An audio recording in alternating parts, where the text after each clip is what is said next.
Assalamualaikum warahmatullahi wabarakatuh teman-teman dan adik-adik semuanya.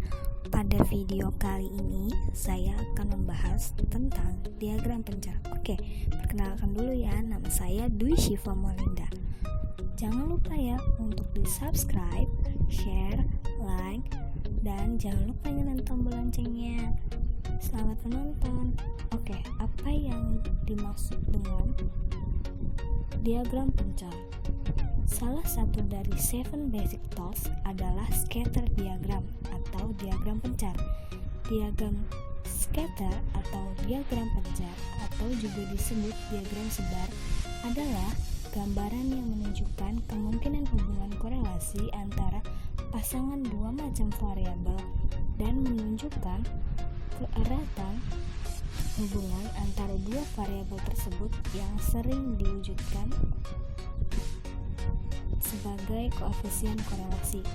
Bentuk dari scatter diagram adalah diagram grafis yang dibangun dari dua sumber, yaitu variabel X dan variabel Y. Nah, kemudian di slide selanjutnya ada jenis-jenis diagram pencar.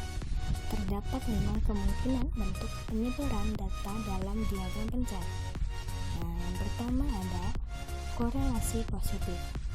Korelasi positif itu artinya suatu hubungan antara variabel X dan Y yang ditunjukkan dengan hubungan sebab akibat, di mana apabila terjadi penambahan nilai pada variabel X, maka akan diikuti terjadinya penambahan nilai variabel Y.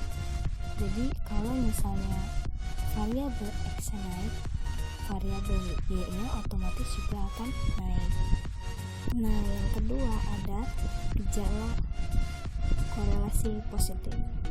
Bila X naik, maka Y cenderung naik, tetapi dapat pula disebabkan oleh faktor selain X. Gitu. Di sini ada gambarnya ya teman-teman. Yang ketiga, tidak terlihat adanya korelasi.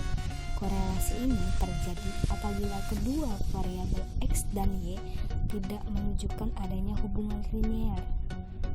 Nah, ini di sini ada gambarnya. Yang keempat, adanya gejala korelasi negatif. Naiknya X akan menyebabkan kecenderungan menurunnya nilai Y.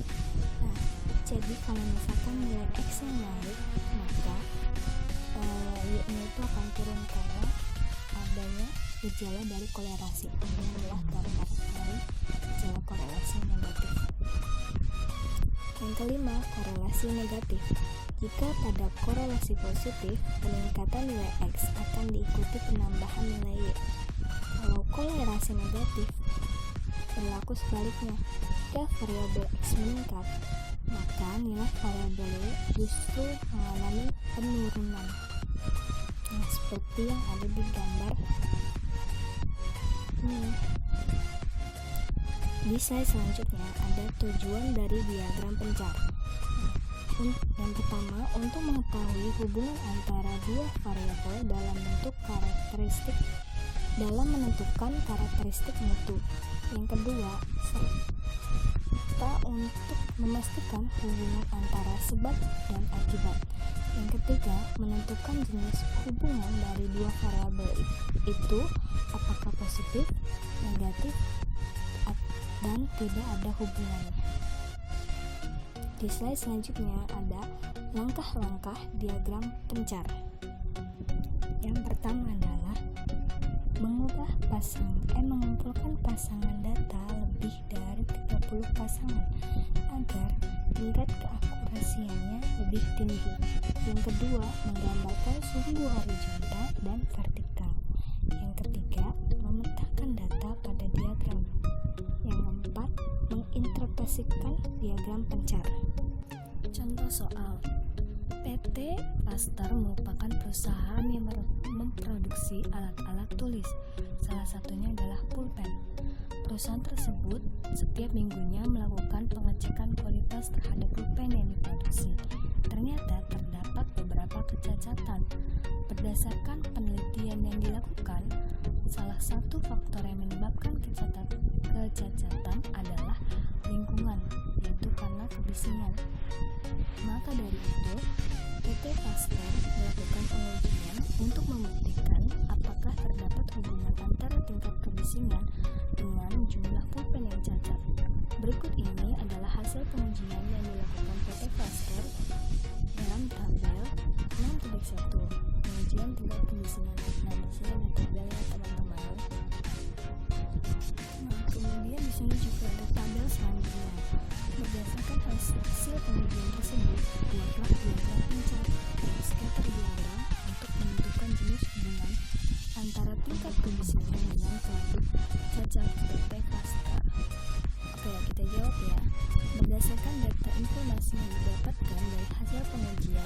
telah dilakukan oleh PT Custom, maka terdapat beberapa langkah dalam membuat scatter diagram. Di slide selanjutnya ini adalah langkah-langkah membuat scatter diagram.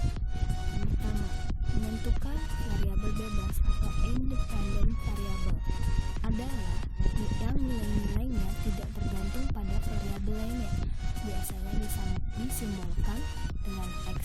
Dalam studi kasus ini adalah tingkat kebisingan. Yang kedua, menentukan variabel terikat. Dependent variable adalah variabel yang nilai-nilainya bergantung pada variabel lainnya. Biasanya disimbolkan dengan Y. Dalam studi kasus ini adalah jumlah produk yang cacat tadi. Yang ketiga, membuat sumbu X untuk tingkat kebisingan dan sumbu Y untuk jumlah produk yang cacat, kemudian plot data sesuai data yang ada. Plot data sesuai data yang berikut ini. Nah, ini adalah gambar diagram pencarnya. Peroleh pada tabel ini. Nah, ini ada scatter diagram atau diagram pencara yang terbentuk. Nah, di slide selanjutnya ada analisis perhitungan dari manual diagram pencar tadi. Nah, setelah itu habis kita analisis teman-teman. Berdasarkan scatter diagram pada gambar 6.1 menunjukkan bahwa hubungan antara kebisingan dan jumlah produk yang cacat adalah positif. Maksudnya apa ya? Maksudnya dari hubungan positif adalah semakin tinggi kebisingan dalam lingkungan bekerja, maka jumlah produk yang cacat akan semakin bertambah karena mempengaruhi konsentrasi pekerja sehingga kesalahan akan sering terjadi. Sedangkan apabila semakin rendah tingkat kebisingan dalam lingkungan bekerja, maka jumlah produk yang cacat akan semakin berkurang karena pekerja dapat berkonsentrasi dalam bekerja dengan baik.